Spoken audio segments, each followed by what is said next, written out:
The idea that Mark Zuckerberg runs Facebook is a joke. I mean, have you seen those staring eyes in absolute terror and that bewildered face when he's being questioned on Capitol Hill? I mean, the idea he's running a company like Facebook is ridiculous. Obviously, there are other forces involved here, and that's where you get your coordination from. That's why Amazon and Facebook, Google and Twitter and Apple are all censoring in unison, because it's coordinated towards this goal of complete control of information. This whole conspiracy to enslave humanity is a psychological game. Where does human behavior come from? It comes from human perception. Where does perception come from? It comes from information received. Whether it's a personal experience, which is a form of information, whether it's a newspaper, Facebook post, or whatever, it's information received. Now, if you go deep in the shadows, beyond the politicians, you reach that level of this web where they understand, A, how reality works, they just don't want us to know, and B, how the mind works, how psychology works. And what we're looking at, because it's a few manipulating so many, the only way that you can achieve that is by controlling the perceptions of the many, and by dividing and ruling the many as well. But you've got to control the perceptions of the many.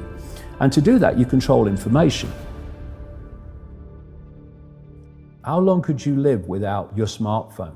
You can't put your phone down. And if you do, within a few minutes, you pick it up again because you're addicted to it.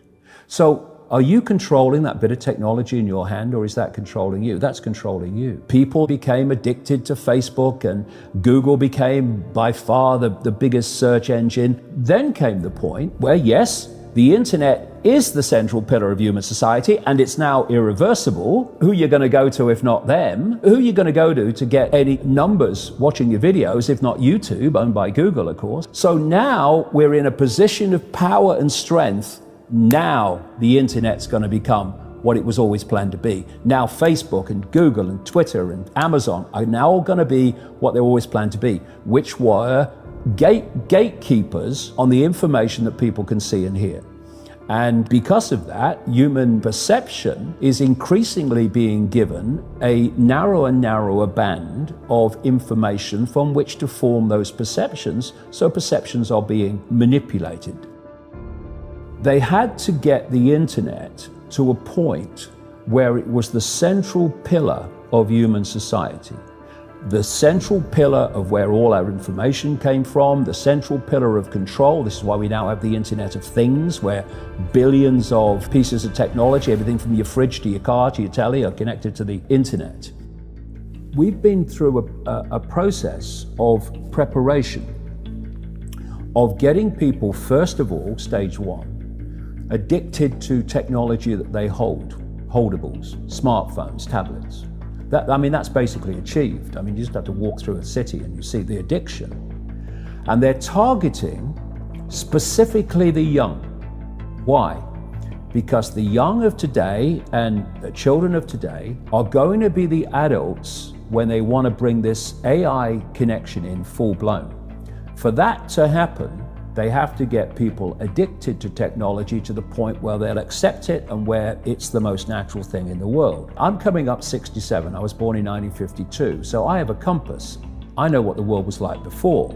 People being born into the world now, this is the only world they've ever known. And so they don't have that compass of what the world was like before. But this is the world and technology, and this is how it works. So the first stage is to get people addicted to technology to the point where, at the most extreme, they'll get up in the dead of night and they'll queue, stand in line outside an Apple store to get the first of the new technology. And what they want eventually, and not too distant into the future, is people basically lining up to be connected to AI. In the same way that people in Sweden now are having parties to celebrate someone being microchipped, right? So the next stage, because the idea is to get in the body, the next stage is to get on the body. So we went from just holdables, we went to wearables, we went to Bluetooth and Google Glass and Apple Watches and all these other gadgets that go on the body now. Even what they call electronic tattoos that are basically microchips on the skin. And the next stage is to go in the body, which is already starting in places like Sweden. And the idea is to take this on, and people like Ray Kurzweil, who is a Google executive, I mean, Google and Facebook are really at the cutting edge of this stuff. People think it's a social media operation only or a search engine only. No. This whole Google group now, which is given the name Alphabet, are absolutely at the cutting edge of this whole AI technology. So is Amazon. Amazon got contracts worth hundreds of millions of dollars with the CIA and the Pentagon for cloud services and stuff. Yeah, they have massive data services. Massive, yeah. Consumers don't see. So the idea is to take this on, and what Kurzweil is saying, and he claims an 80% success rate in his predictions of incoming technology. The sales pitch is, when we connect to artificial intelligence, we'll be superhuman. That's what the sales pitch is. That's his sales pitch. Right. That's going Siri, to be the sales pitch. Alexa, all these things. Yeah. Well, I'll come to them in a second. They're very, very interesting, very important. Okay. So what you've got is the idea that connect to AI and you'll become superhuman intelligent.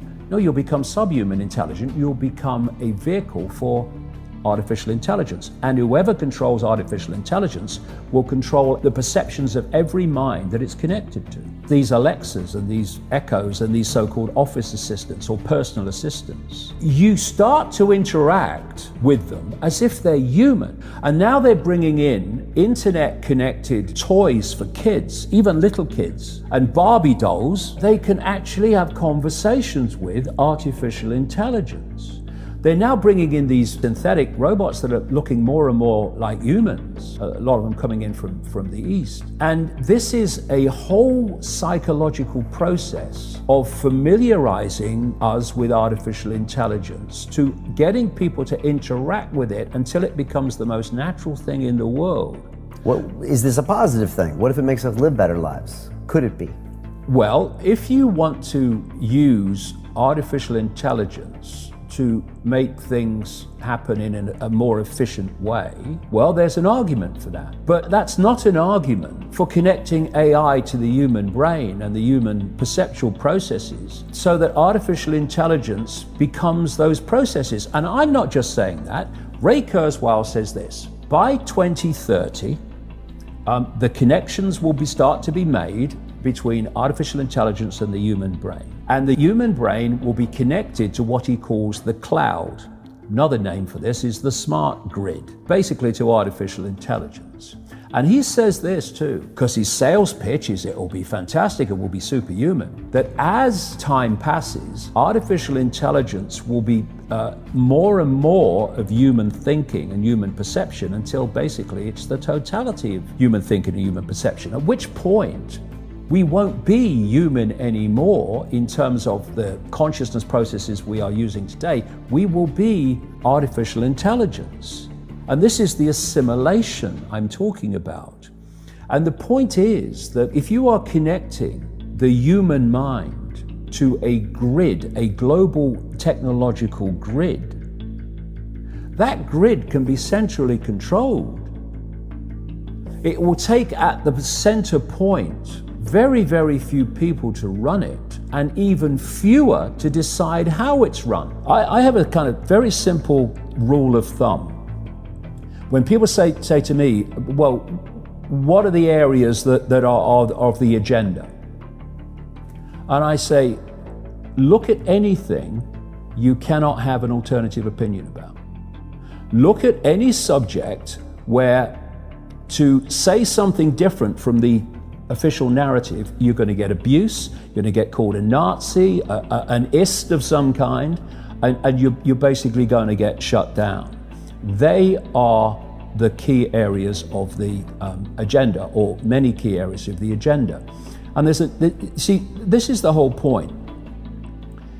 If I want you to believe something, or I want the public to believe something, and I know that what I'm saying is so utterly flawed in my justification of it, that if there was an open debate where all opinions, facts, and evidence could be freely available and discussed, I'm going to lose the debate. So what I want to happen is not going to happen because I'll lose the debate, because I won't be able to justify it in an open debate. What do? You don't have the debate. You shut it down.